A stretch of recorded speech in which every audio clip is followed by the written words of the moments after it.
We are now outside what is possibly the only analog exclusive photo shop in Norway, Antonio Stasi in Lille Øvregaten in Bergen.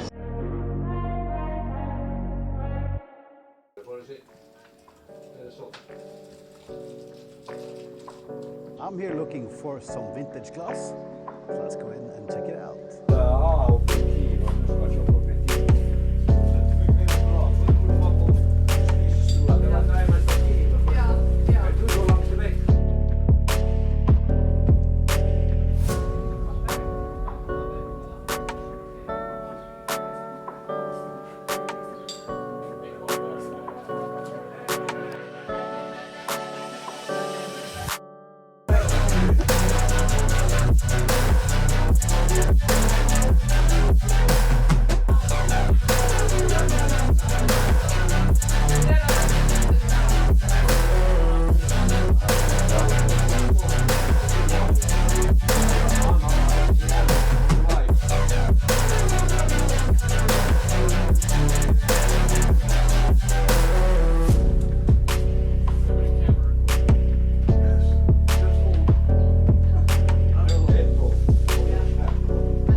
So here we have my find, the Sony TV Zoom lens built by Tamron. They didn't have their own lens making back then. It's an f1.8 through the entire range and it's 12.5 to 75 millimeters. I got the EOS M to C-mount adapter to put this on my lovely camera, and here it is.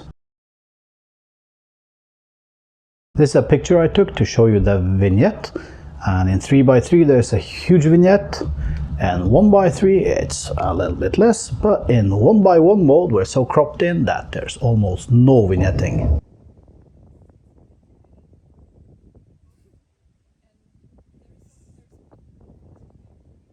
Alright, so how about that shop, huh? Man, it's a fantastic place. I think it's one of the, or the only shop like that in Norway, probably one of the few ones in Europe. By the way, we are now recording in 1:1 crop, 2.8K. I had to reduce the color depth to 10-bit to get a green camera, so we're hoping that's good. I got no idea if I'm in focus right now. I focused on my bag standing here, so yeah. Wow, shooting alone with this setup is a little bit difficult. I have no flippy screen, even if I did, I'm too far away to see it. I haven't really figured out how to use the zebras yet, because they're kind of lying to me when it comes to how much of the highlights I'm able to bring back from Magic Lantern. So if you have any tips on how you're setting up your zebras in crop mode, please tell me about that. So the Sony TV Zoom lens, it's a C-mount made by Tamron. I think they made these for Canon as well. At least one of the guys in the Magic Lantern forum group on Facebook said so. So yeah, it's a 12.5 to 75 millimeters f1.8. Aperture clicks when you move it, which someone hates, but I kind of love it, you know.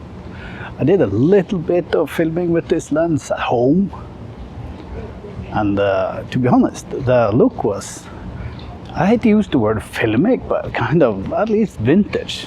A C-mount zoom built by Tamron, originally for Super 16 camera. What makes it stand out is the constant f1.8 all the way through the range. A huge deal for TV studios working in low light. Back then, Enjeu in France was the dream lens, and this was the Japanese answer. Cheaper, tougher, and everywhere. I've got it set up on a Sirui 3T35K selfie stick in a half cage, meant for the Sony a6500 with a cam-mate handle, and the Rode wireless Go hooked up.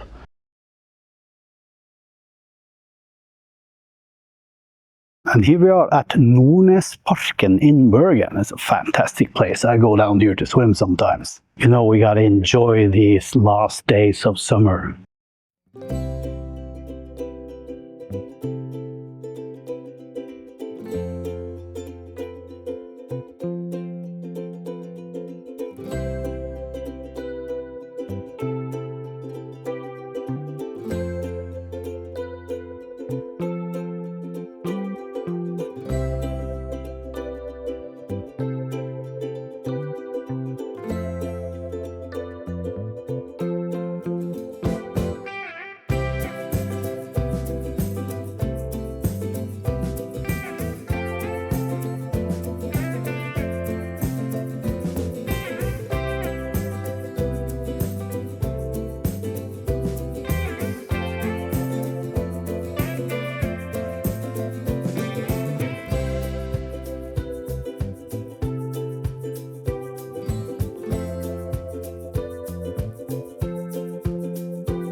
Yeah, so how about that, guys? A fun lens to use on the EOS M with Magic Lantern crop mode. Yeah, and what a fantastic shot that was. It makes me really want to try out analog photography again, you know. How about you? Would you like to try that out? And also, do you guys try or use vintage lenses like this? What kind of lenses do you use? But if you want to see more of this type of easygoing content where I plan to do a lot of fun stuff with my EOS M, I mean, if you follow me on Instagram, you probably know I've done already, but I have a tiny channel, so please do the usual YouTube things. All support is greatly appreciated, especially new subscribers. But that is it for today.